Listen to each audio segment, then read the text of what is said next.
नर्मदे हर हम अपने इस अभियान में आज सिल्वर ऑक्स कॉलोनी वैशाली नगर में शरद शर्मा जी के साथ बैठे हैं। और शरद शर्मा जी जो हैं GST council Madhya Pradesh central GST council से रिटायर्ड हैं। अभी रिसेंटली 4 दिन पहले सेवानिवृत्त हुए हैं।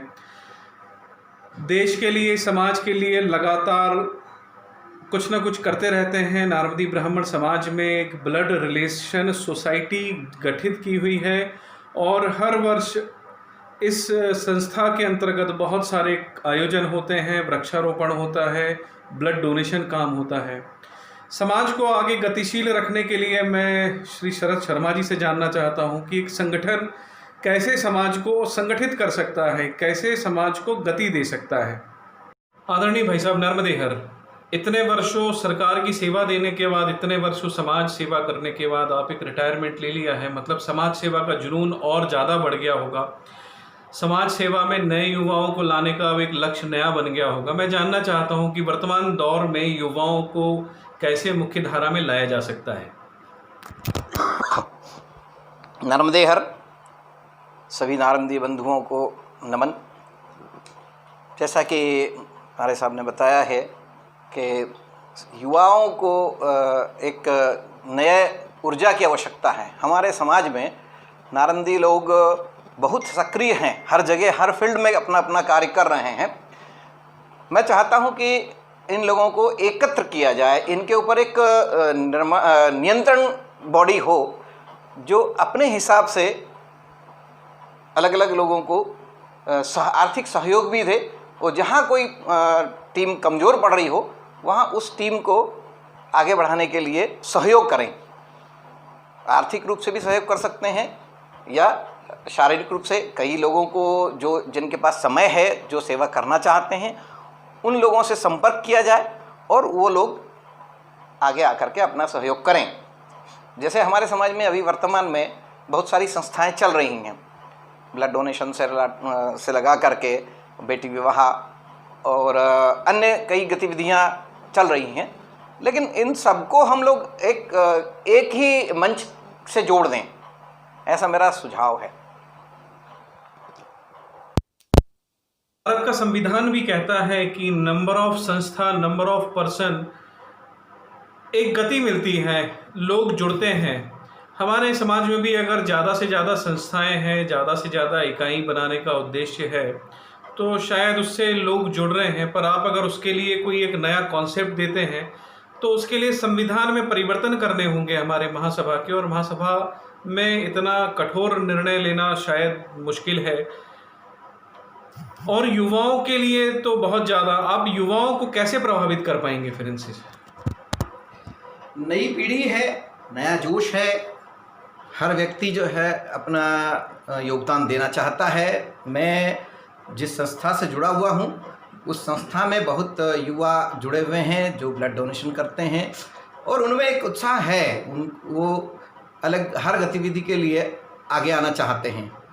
उनको एक मार्गदर्शन की आवश्यकता है, और उनको मार्गदर्शन देने के लिए कोई एक सेंट्रल बॉडी होना चाहिए जो उनको मार्गदर्शन दे सके या उनकी परेशानियों को दूर कर सके, उनको सहयोग कर सके, और वो लोग करेंगे।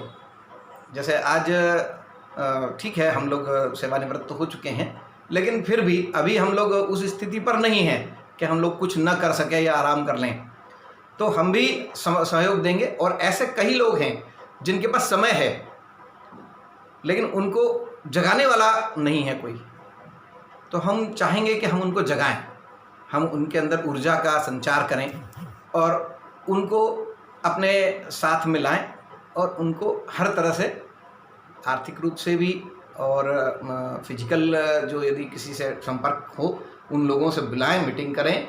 और जैसा आपने कहा कि चूँकि संविधान में संशोधन करना पड़ेगा, लेकिन मैं सोचता हूँ कि संविधान तो है, ठीक है कि हमारे समाज के संविधान में हम लोगों ने कुछ सुधार करना पड़ेंगे, जिसमें यदि कुछ कमियां हो तो हम लोग उसको दूर कर सकते हैं। लेकिन कोई ना कोई एक सेंट्रल पॉइंट होना चाहिए, कोई एक बॉडी ऐसी हो, जैसे वर्किंग कमेटी होती है हर संस्था में, ऐसी हमारी वर्किंग कमेटी हो, उसमें अलग अलग फील्ड के लोग को पोस्ट दी जाए और वो अपने अपने स्तर पर काम करें, और उन लोगों को सभी को रिपोर्टिंग करना हो किसी एक व्यक्ति को या हमारे समाज के महासभा के अध्यक्ष को। हम लोग अभी वर्तमान में अलग अलग जगह जा रहे हैं, अलग अलग जो मर्जी से किए जा रहे हैं। जो जिस संस्था का अध्यक्ष है वो अपने हिसाब से कर रहा है, दूसरों से कोई संबंध नहीं हो पा रहा है, कोई संपर्क नहीं हो पा रहा है, किसी तरह की हेल्प नहीं मिल रही है, न तो वो लेना चाह रहे हैं और ना ही कोई दिया जा रहा है उनको, क्योंकि उन्हें पता नहीं है कि किसको क्या चीज़ की ज़रूरत है। तो मैं चाहूँगा कि इस पर थोड़ा विचार किया जाए। नहीं, वर्तमान में अधिकतर संस्थाएं वैसे महासभा से संबंध रखती हैं, कुछ संस्थाएं ही ऐसी हैं जो अपना इंडिविजुअली काम कर रही हैं। पर एक अच्छा सुझाव है आपका कि महासभा में एक परिवर्तन ऐसा होना चाहिए कि सारी संस्थाएं एक छत के नीचे काम करें। युवाओं को रोजगार की बहुत ज़्यादा आवश्यकता है। वर्तमान में महामारी का प्रकोप भी है और बहुत सारी बातें हैं जिसके कारण जो युवाओं में रोजगार की समस्या है। आप गवर्नमेंट जॉब में रहे इतने वर्षों तक, क्या ऐसा कोई है जिससे हम रोजगार, नार्मदी ब्राह्मण समाज के युवाओं के रोजगार के लिए चिंता कर सके? ऐसा कोई आपके पास क्ल्यू है या कोई सुझाव है? ये वैसे तो मैं जिस विभाग से सेवानिवृत्त हुआ हूँ वो भारत सरकार का विभाग है, और उसके लिए स्टाफ सिलेक्शन कमीशन के थ्रू भर्ती होती है, उसमें भी होती है, इनकम टैक्स में होती है। यह तो हम लोग अपने इस डिपार्टमेंट में या गवर्नमेंट जॉब में तो मुश्किल होता है किसी को अपॉइंट करना, क्योंकि उसके लिए अलग अलग आयोग बने हुए हैं, उनके हिसाब से ही करना होता है। लेकिन हम लोग उन लोगों को कुछ कोचिंग प्रोवाइड कर सकते हैं। जैसे हमारे यहाँ पर कुछ लोग बुद्धिजीवी हैं जो लोग या तो अपने स्तर पर कहीं कोचिंग में लगे हुए हैं, तो वो लोग भी एक हमारे को सहयोग करें उन लोगों को, और उनको बिठा करके हम लोग नई नई प्रतियोगी परीक्षाओं की तैयारियां करा सकते हैं। अपना समय निकाल करके उन लोगों को पढ़ा सकते हैं। और जहाँ तक बात यह है कि कोरोना की वजह से परेशानियां आ रही हैं, सभी दूर हर फील्ड में अभी परेशानियां है और ज़्यादा दिन नहीं चलेगी। ये भी एक हर चीज़ का एक अंत होता है, तो उसी तरह से कोरोना भी जाएगा, जल्दी ही जाएगा, और हम लोग फिर से अपने अपने काम में लगेंगे और हम लोग उनको मदद अपने हिसाब से कर सकते हैं। जितना आर्थिक रूप से जिनकी ज़रूरत होगी हम उनको आर्थिक रूप से करेंगे। अभी भी इस पिछले अवधि में जो है कई लोग ऐसे थे हमारे समाज के, जिन लोगों के पास में जिनको सैलरी या तो नहीं मिल रही थी या आधी सैलरी हो गई थी, तो उन लोगों से हमने संपर्क किया, उनके खातों में पैसे जमा किए, घर में बैठे बैठे ही हमने उनके खाते में पैसे जमा कर दिए। साथ ही उनसे यह भी अनुरोध किया गया भाई आप इसकी चिंता न करें कि हमें वापस भी देना है। तो ऐसे सहयोग मैं ही नहीं बल्कि कई लोगों ने किए। कई लोगों ने जो है वहाँ पर बाईपास पर भी जा कर के अपनी सेवाएं दी है, उनको खाना खिलाया या वस्त्र दिए या चप्पल जूते की उनको प्रोवाइड करवाए।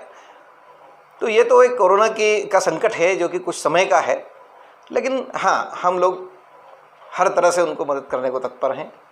जब भी किसी को आवश्यकता होगी, जहाँ तक मेरी बात है, यदि मुझसे कहेंगे तो मैं हरदम सेवा करने को, मदद करने को तत्पर हूँ।